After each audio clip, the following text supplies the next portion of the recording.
public speaking. Kalau kalian tadi ngeliat Mbak Husna ngomong itu udah kelihatan banget kan. Orang yang public speaker sama yang enggak itu kelihatan gitu. Jadi semakin kita memperbanyak jam terbang, kita ada di lapangan, kita tahu kondisi, kita kemudian berbaur dengan orang-orang. Nah, ada gak sih kayak public speaker gitu atau orang yang suka ngomong siapapun itu gitu yang kayak jadi panutannya Mbak Husna, oh gue tuh pengen style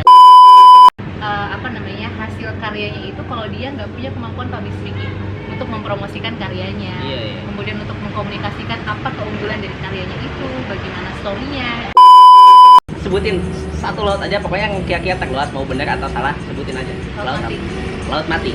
Oke. Seluas-luasnya laut mati itu gak seluas cintaku padanya. Laut. Oke, good. Aman. Bisa, satu lagi.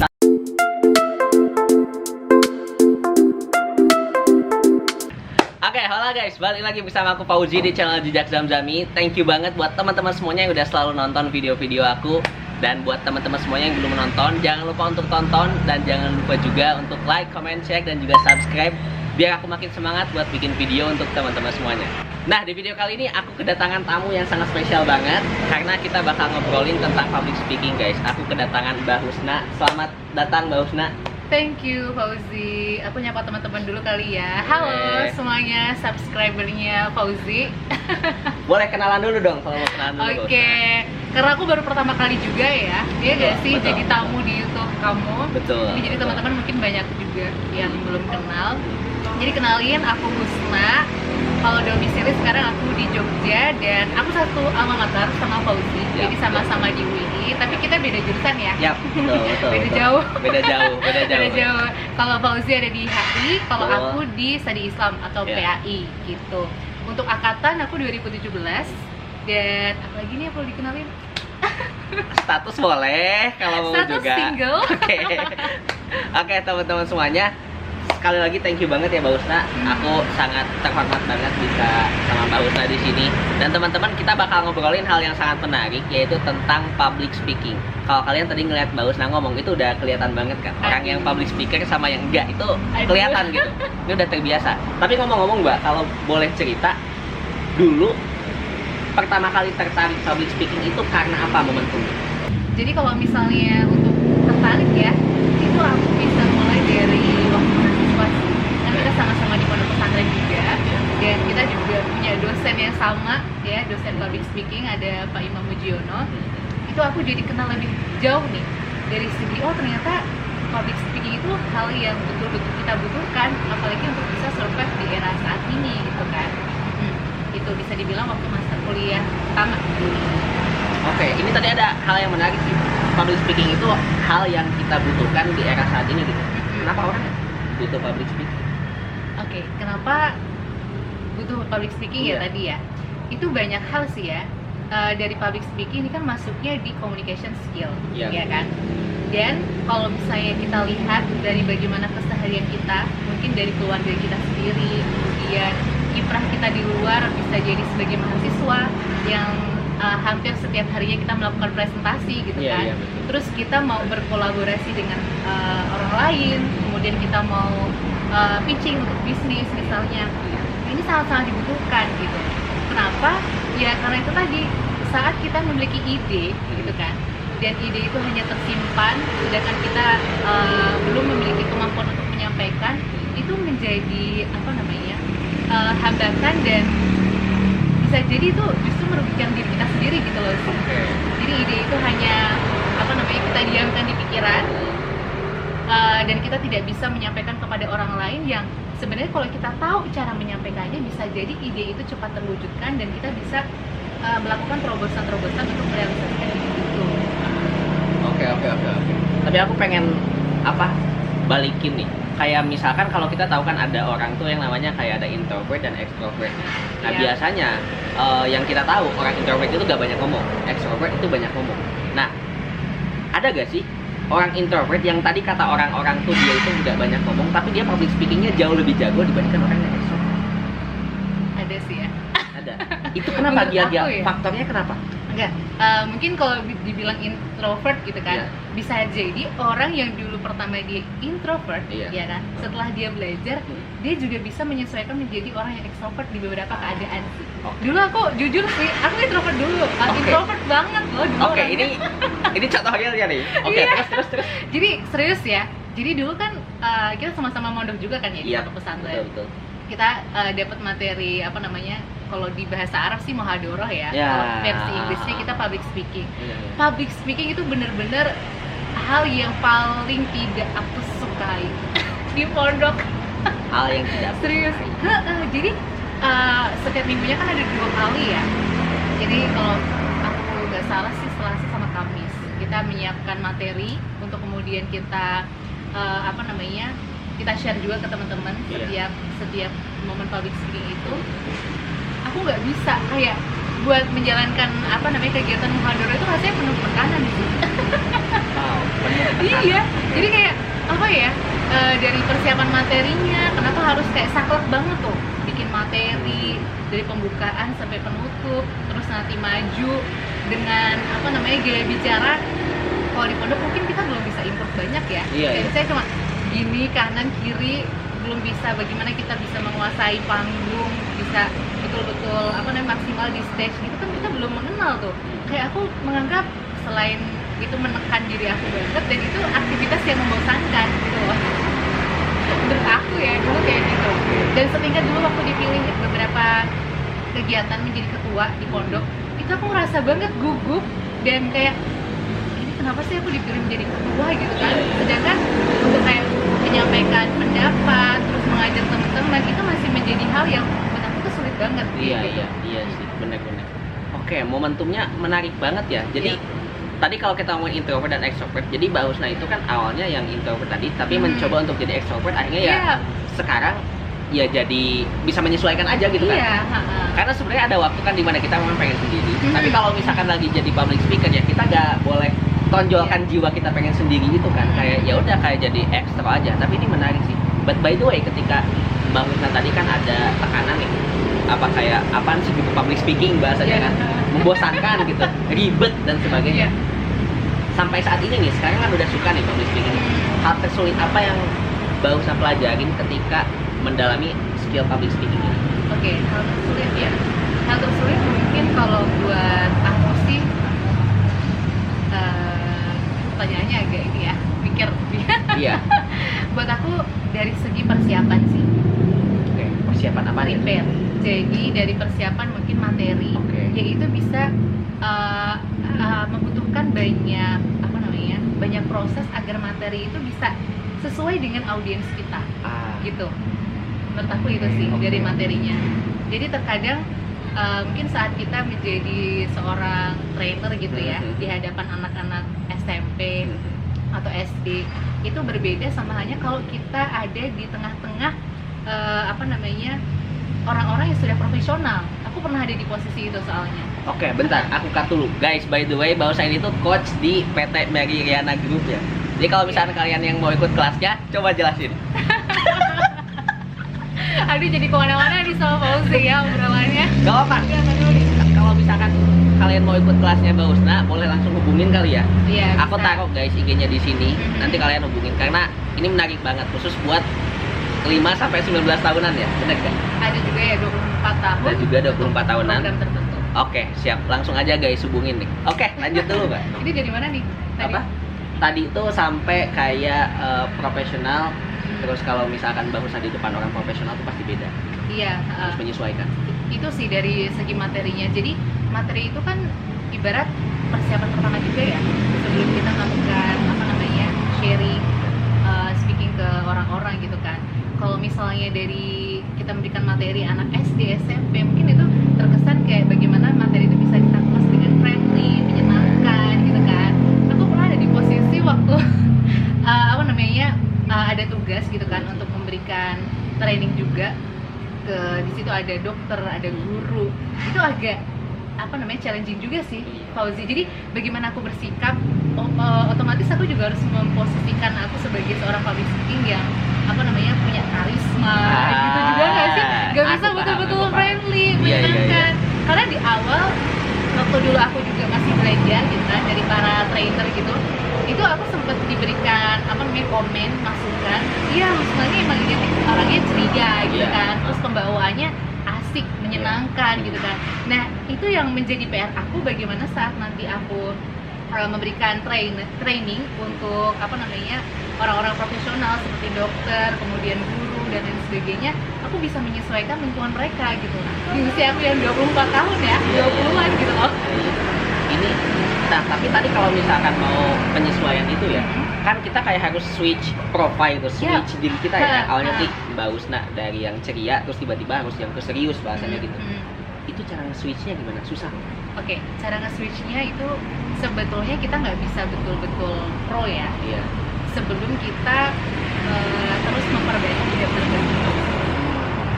Jadi semakin kita memperbanyak jam terbang, kita ada di lapangan, kita tahu kondisi, kita kemudian berbaur dengan orang-orang yang mungkin jauh di atas kita akan tahu dan akan semakin terlatih bagaimana cara membawa diri kita untuk bisa berkomunikasi dengan mereka kayak gitu.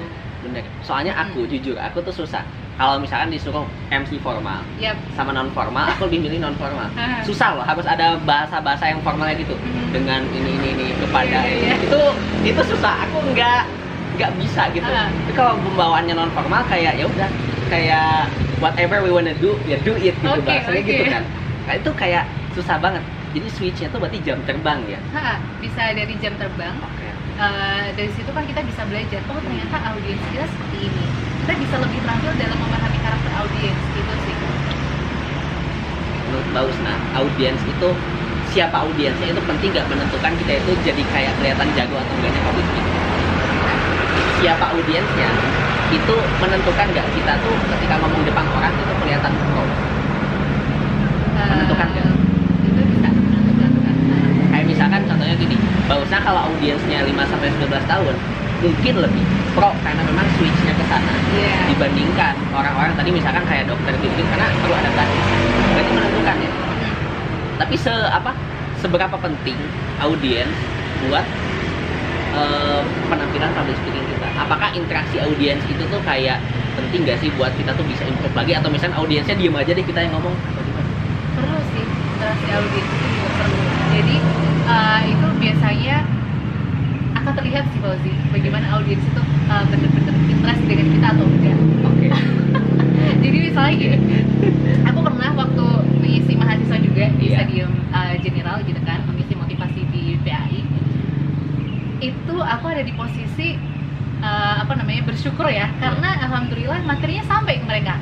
Saat pertama aku memberikan opening, misalnya dari profil aku, perjalanan aku jadi volunteer waktu mahasiswa, kemudian step-step formula-formula yang aku berikan, itu benar-benar kerasa banget keaktifan mereka dalam mencatat, terlihat antusias mereka. Jadi saat aku menatap mereka, eye contact, mereka berinteraksi gitu kan, menatap mereka satu-satu gitu kan, bener-bener rasanya kayak gimana aku merasa lebih dekat dengan audiens, itu kerasa banget. Mereka juga memberikan feedback yang sama gitu loh, bukan yang cuek. Jadi waktu aku berikan instruksi, oke, sekarang coba semuanya open buku catatan karya masing-masing, semua bisa serempak. Tasnya dibuka, terus mereka ngeluarin, nyatet semua. Dan itu kayak buat aku, ini sih yang terpenting, bagaimana kita bisa respect juga, terus kita bisa tadi eye contact kita. Itu kan ibarat komunikasi juga kan, bagaimana kita bisa memperhatikan audiens kita satu persatu kayak gitu. Beda kalau misalnya waktu di profesional. Iya. Gitu kan. Jadi ya itu sih tadi, persiapan, terus jam terbang itu juga penting. Oke. Kalau misalkan ngomongin audiens nih, aku tuh pengen juga ngomongin speakernya.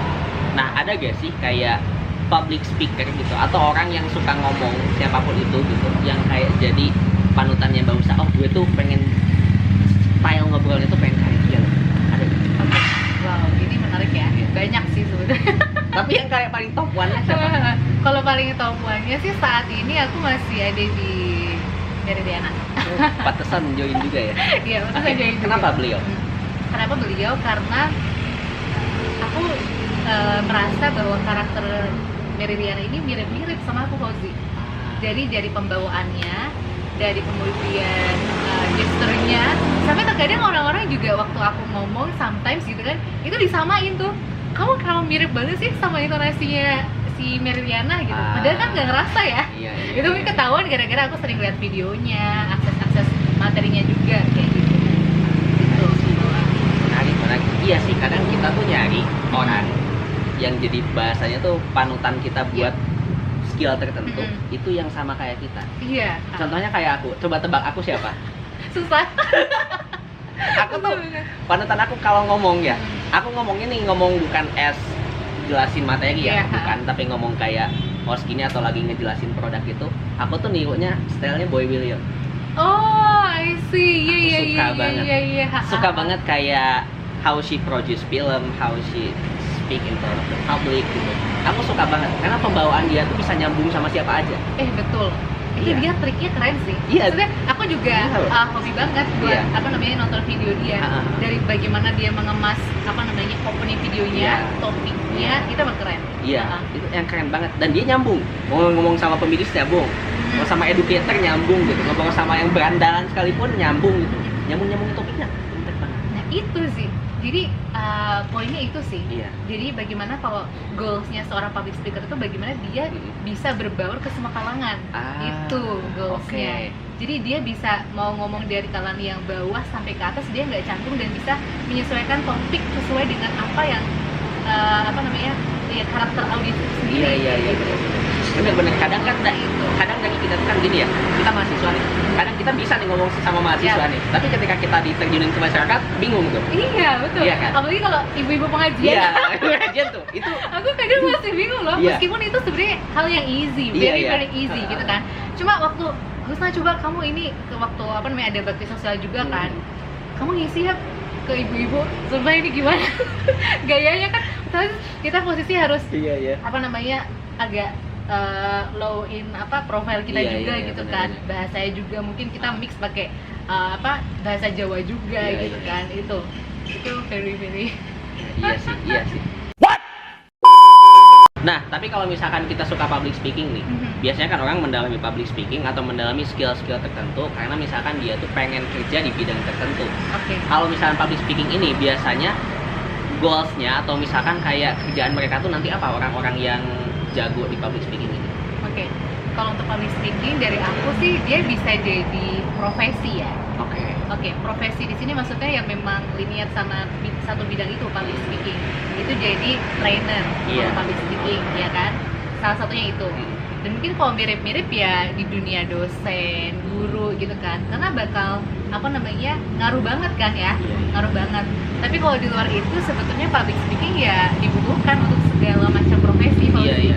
Terlebih untuk para pebisnis, habis itu orang-orang yang mungkin seorang creator gitu kan, yang dia berhubungan dengan art, dia nggak bisa menjual hasil karyanya itu kalau dia nggak punya kemampuan public speaking untuk mempromosikan karyanya, kemudian untuk mengkomunikasikan apa keunggulan dari karyanya itu, bagaimana story-nya. Kalau misalkan kita jago public speaking, itu bisa jadi presiden nggak? Apa? Bisa jadi presiden nggak kalau jago public speaking? Bisa. Ya kayak Obama gitu ya, jago ngomongnya gitu. Bukan bisa sih, tapi maksudnya presiden butuh skill itu. Sangat butuh ya? Sangat.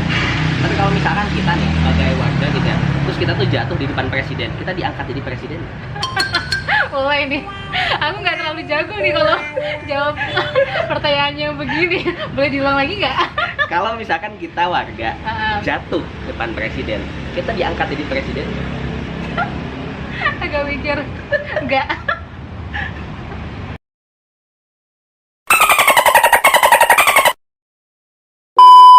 Nah, Mbak, kalau ngomongin public speaking lagi ya, ini hal yang menarik karena kita harus tahu dulu nih sebelum kita ngomongin public speaking jauh. Mbak Husna ini dari public speaking itu diimplementasinya itu ke hal apa?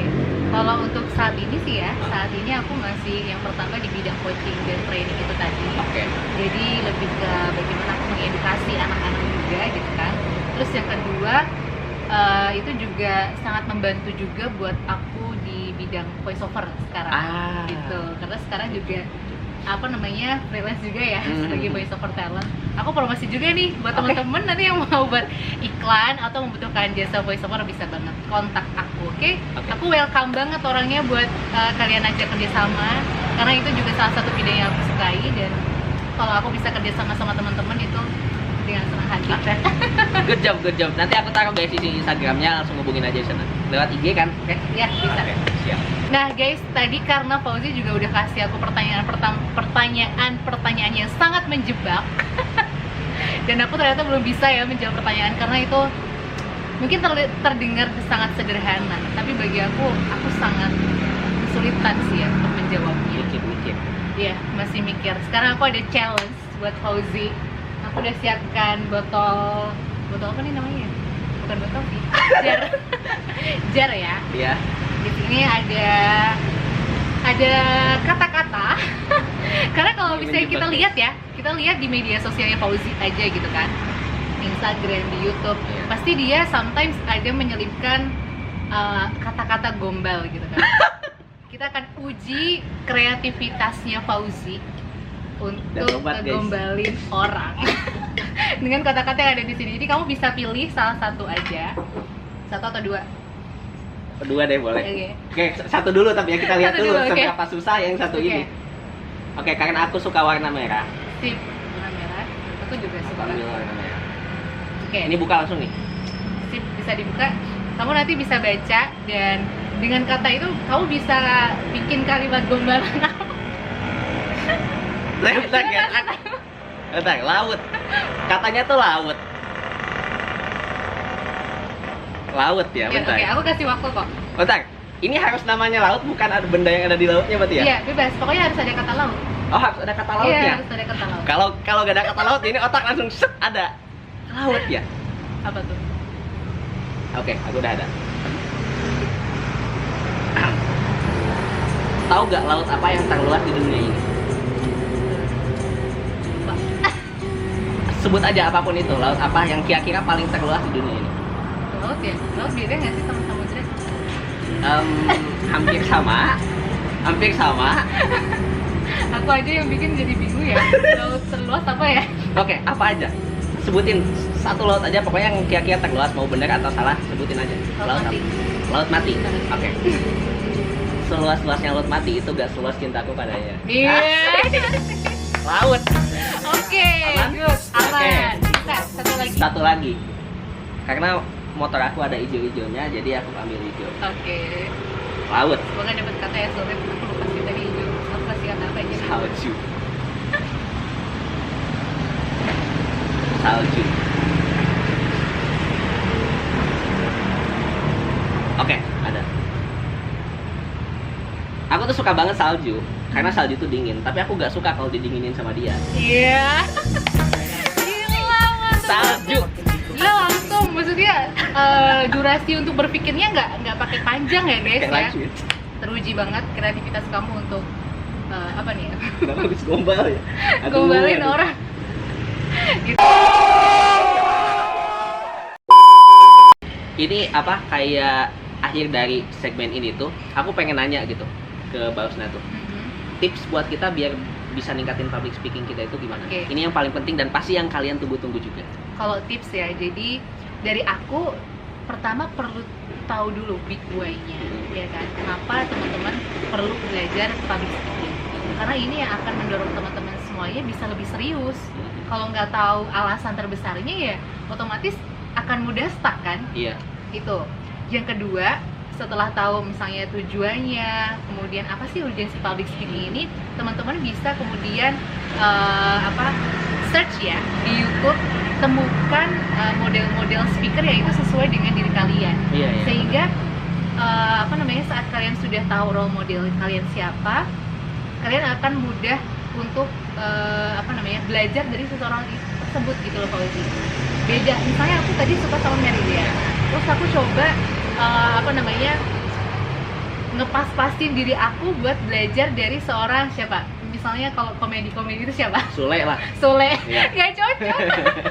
Meskipun dia juga public speaker ya, tapi gak cocok. Maksudnya akan bertentangan gitu loh. Jadi temukan role modelnya siapa, setelah itu kalian dalami betul-betul tuntas apa sih yang menjadi unggulannya dia gitu kan. Terus bagaimana persiapannya, materi-materi dikemas bagaimana, itu pelajari. Yang ketiga mungkin bisa dari latihan. Oke. Dan latihan ini kita bisa mulai dari misalnya kita baca buku pakai intonasi yang keras gitu kan. Terus kita bisa praktek-praktek sendiri untuk membawakan topik apa di depan cermin. Itu bisa terus dilatih. Aku sih hobi banget ya bercermin, ngomong-ngomong sendiri. Iya sih. Jadi kayak itu jadi Tahu ya, mimik muka gitu. Tahu bagaimana ekspresi wajah diri kita sendiri kayak gitu. Dan tapi latihan itu tidak akan membuat diri kita semakin berkualitas sebelum kita tahu nih menerjunkan diri kita ke lapangan sesungguhnya gitu. Kita berinteraksi dengan orang, kemudian kita praktekkan bisa dari rapat-rapat terkecil, kemudian nanti dari presentasi-presentasi di kelas gitu kan, sampai pada akhirnya nanti kita ada di posisi kita sendiri yang membawakan materi kayak gitu. Itu terus saja dilatih sambil dievaluasi itu. Jadi dari prepare materinya, kemudian praktisnya juga, dan itu diperkaya dengan jam terbang itu tadi gitu. Dan kalau misalnya nanti mau tambah teori-teorinya gitu kan, sampai saat ini aku juga masih belajar tentang buku-buku yang membahas tentang skill komunikasi agar kita lebih paham apa yang boleh dilakukan saat public speaking dan apa yang nggak boleh dilakukan. Itu kan juga perlu kita pelajari kan. Kalau kita langsung terjun di lapangan, itu kita nggak akan tahu tuh hal-hal yang sebetulnya perlu kita siapkan jauh-jauh hari itu apa. Oke guys, gitu dulu aja dari kita. Thank you banget buat teman-teman semuanya yang udah nonton, dan jangan lupa juga untuk like, comment, share, dan juga subscribe. Dan buat kalian semuanya yang tadi pengen jasa voice over atau misalnya pengen belajar langsung public speaking sama Mbak Husna, langsung aja hubungin di sini karena Mbak Husna bakal welcome banget ke kalian dan bakal ngasih jasa terbaiknya buat kalian karena voice overnya gila, keren banget. Aku pernah sih lihat salah satu karyanya. Jadi kalian harus banget cobain. Thank you banget Mbak Husna buat waktunya, dan buat teman-teman semuanya juga. See you next time and goodbye. Bye bye.